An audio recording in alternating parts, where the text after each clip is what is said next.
Hello friends, welcome to దేవాంష్క diaries. ఇప్పుడు మీరు వినబోతుంది నువ్వుంటే నా జతగా స్టోరీలోని 212వ భాగం.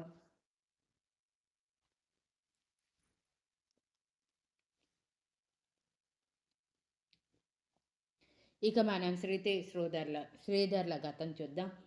శృతి ఇండియాకి వచ్చాక జరిగింది చెప్తున్నాను, మర్చిపోయి ఉంటే ఒకసారి అప్డేట్ చదివి ఇది చదవండి.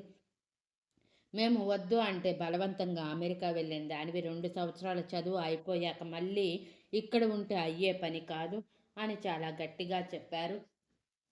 పెద్దవాళ్ళు ఒప్పుకోవటం లేదని ఇక తప్పక శృతి రుద్ర గురించి చెప్పేయాలని ఫిక్స్ అయ్యింది.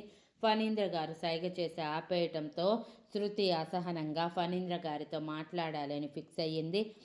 అలా ఫణీంద్ర గారితో మాట్లాడాక ఆయన ఒక్క 2 సంవత్సరాలు అమెరికాలో తన చదువు కంప్లీట్ చేసి రమ్మని, తర్వాత ఇంట్లో తన ప్రేమ విషయం చెప్పి పెద్దల ద్వారానే సంబంధం కుదిర్చేలా నేను చేస్తానని మాట ఇచ్చారు.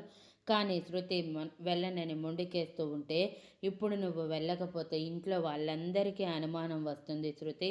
మీ తాతయ్య ఇంకా ఆ కుటుంబం మీద కోపం పోలేదు శృతి. ఇప్పుడు నువ్వు రుద్రని ప్రేమిస్తున్నానని తెలిస్తే ఆయన చాలా కోపగించుకొని అప్పటికప్పుడు అభితో నీకు పెళ్లి చేసేస్తారు. అది నీకు ఇష్టమైతే ఇక నీ ఇష్టం అని సీరియస్గా అనటంతో శృతి భయపడిపోయి, వద్దు వద్దు, నువ్వు చెప్పినట్టే చేస్తాను బాబాయ్ అని చెప్పి భారమైన మనసుతో దూరం దూరం నుంచి ఒకసారి రుద్రని చూసుకొని తిరిగి అమెరికా వెళ్ళిపోయింది చాలా ముభావంగా. వెళ్ళేటప్పుడు కూడా అందరికీ ఓన్లీ తను అమెరికా వెళ్ళటం, అది కూడా ఫ్యామిలీని వదిలేసి వెళ్ళటం ఇష్టం లేక డల్గా ఉంది అనుకున్నారు. కానీ రుద్ర కోసం అని కనీసం ఆలోచించలేకపోయారు. అలా వెళ్ళిన శృతి మరో 2 సంవత్సరాలు రుద్ర జ్ఞాపకాలతో, శ్రీధర్ ఇరిటేషన్తో చదువు మీద దృష్టి పెట్టలేక ఏదో చదివాను అంటే చదివాను అన్నట్టు పాస్ అయ్యి ఇండియాలో తేలింది శ్రీధర్కి తెలియకుండా. ఇండియా రాగానే శృతి రుద్రకి ప్రపోజ్ చేయాలని, చేస్తానని చెప్పింది. కానీ అప్పటికే రుద్ర మర్డర్ చేయటం ఫణీంద్ర గారి వరకు చేరి అదే విషయం శృతితో చెప్పి, ఇప్పుడు రుద్ర ఇవన్నీ పట్టించుకోడు, కొంచెం కాలం టైం ఇవ్వు శృతి, తర్వాత నీ ఇష్టం వచ్చినట్టు చేద్దు అని ఎలాగైనా శృతిని ఆ ఇంటి నుంచి, ఈ లోకం నుంచి తప్పించాలని ప్లాన్స్ చేసుకుంటూ ఉన్నాడు. కానీ ఆయన శృతిని చంపాలనుకున్న ప్రతిసారి ఎవరో ఒకరు తనని కాపాడుతూ ఉండటంతో అసహనానికి గురయ్యాడు.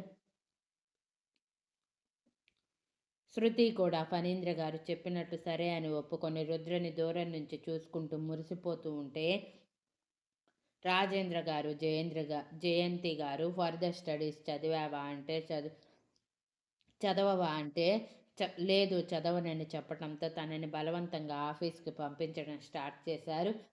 ఇక శృతి కూడా తప్పదన్నట్టు వర్క్ చేస్తూనే రుద్ర కంపెనీల గురించి ఎత్తిన ప్రతిసారి అభి సీరియస్ అవుతూ ఉండటంతో ఆ విషయం మానేసింది. కానీ తన ప్రేమ విషయం చెప్తే ఎంత పెద్ద గొడవ అవుతుందోనని భయపడి వెనక్కి తగ్గింది. అలాంటి టైంలోనే రుద్రకి పెళ్లి సంబంధాలు చూస్తున్నారని తెలిసి అగ్గి మీద గుగ్గిలమయ్యింది. బట్ రుద్ర పెళ్లికి రెడీగా లేడని తెలిసి కొంచెం శాంతించింది. కానీ తను ఆలస్యం చేస్తే రుద్ర ఇక తనకి దక్కడని భయపడి ఎలాగైనా రుద్రని చేరుకొని తన ప్రేమ విషయం చెప్పి ఒప్పించేయాలని బ్లైండ్గా ఫిక్స్ అయ్యింది. తను ఆలోచిస్తూ ఉండగానే 2 సంవత్సరాలు గడిచిపోయాక ఫణీంద్ర గారు కూడా రుద్ర గురించి ఏం చెప్పకపోవటంతో ఇక ఎవరితో పెట్టుకోవటం అనవసరమని ఫిక్స్ అయ్యింది శృతి. బికాజ్ అప్పటికే ఇంట్లో శృతికి, అభికి పెళ్లి గురించి మాటలు జరుగుతూ ఉండటంతో ఎక్కడ బలవంతంగా అభితో తనకి పెళ్లి చేస్తారేమోనని భయపడి కరెక్ట్గా రుద్ర శక్తిని కలిసే రోజు నైట్ 11 గంటల సమయంలో ఎవరికీ చెప్పకుండా ఇంటి నుంచి పారిపోయింది. ప్రేమించిన వాడి దగ్గరికి వెళ్ళిపోతున్నాను, తిరిగి రాను అని నోట్ రాసి పెట్టి.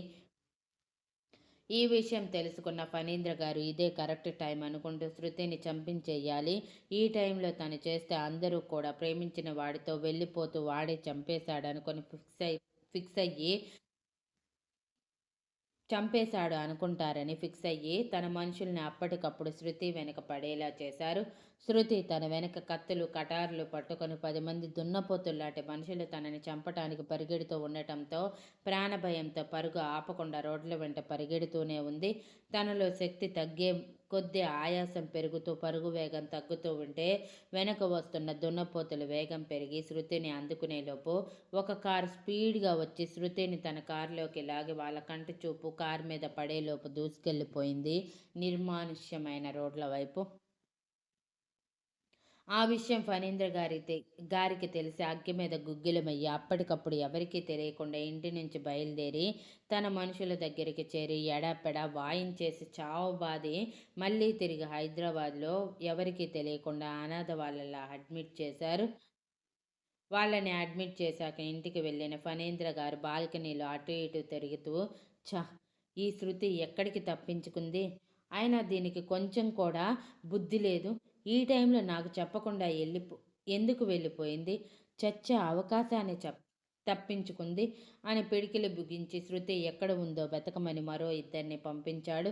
ఇక శృతి ఇండియాకి తిరిగి వచ్చాక శృతికి తనంటే ఇష్టం లేదని ఎంత మర్చిపోవాలని ట్రై చేసినా తన వల్ల కాలేదు.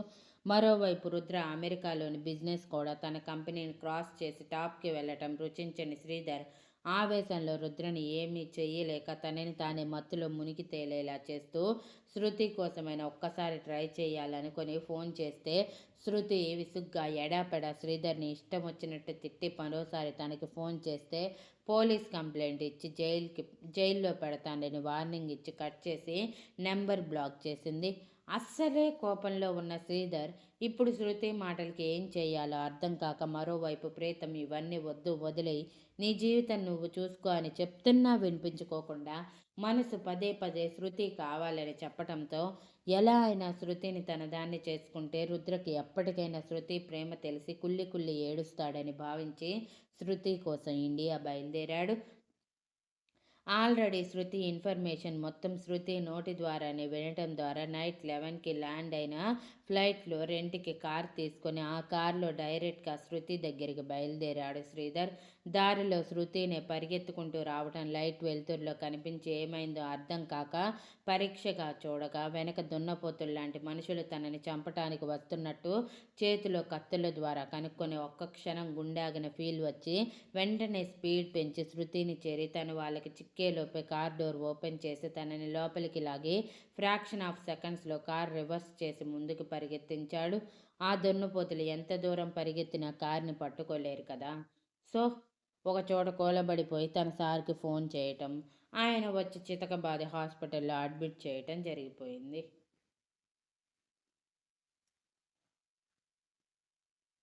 శృతి కారులోకి ఎక్కాక కొంచెంసేపు ఊపిరి తీసుకుని పక్కన ఉన్న శ్రీధర్ని చూసి కళ్ళు పెద్దవి చేసి, నువ్వేంటి ఇక్కడ అని షాక్లో అడిగింది. శ్రీధర్ శృతి వైపు సీరియస్గా చూస్తూ, ఎవరు వాళ్ళు? నిన్నెందుకు చంపాలి అనుకుంటున్నారు అని గట్టిగా అడిగాడు. శృతి నీకెందుకన్నట్టు మొహం తిప్పేస్తే శ్రీధర్ కోపంగా ఫోర్స్గా కార్ని ఒక సైడ్కి ఆపి శృతి రెండు బుగ్గలు ఒత్తి పట్టుకొని తన వైపు తిప్పుకొని, ఏంటి మాట్లాడవు?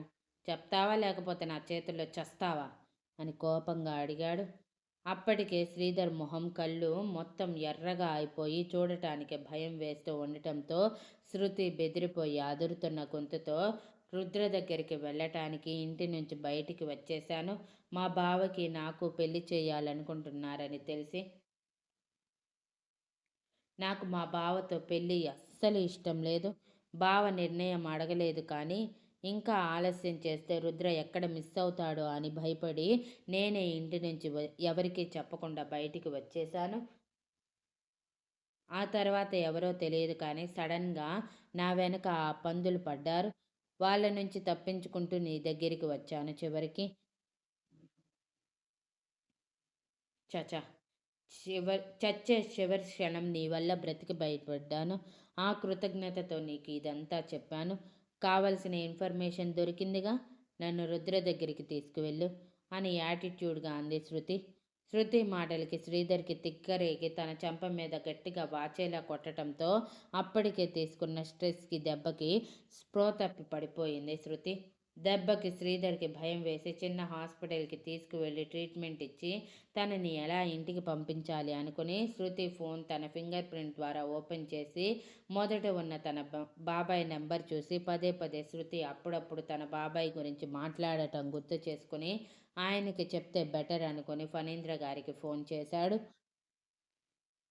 Thank you for listening. And please like, share, comment and subscribe.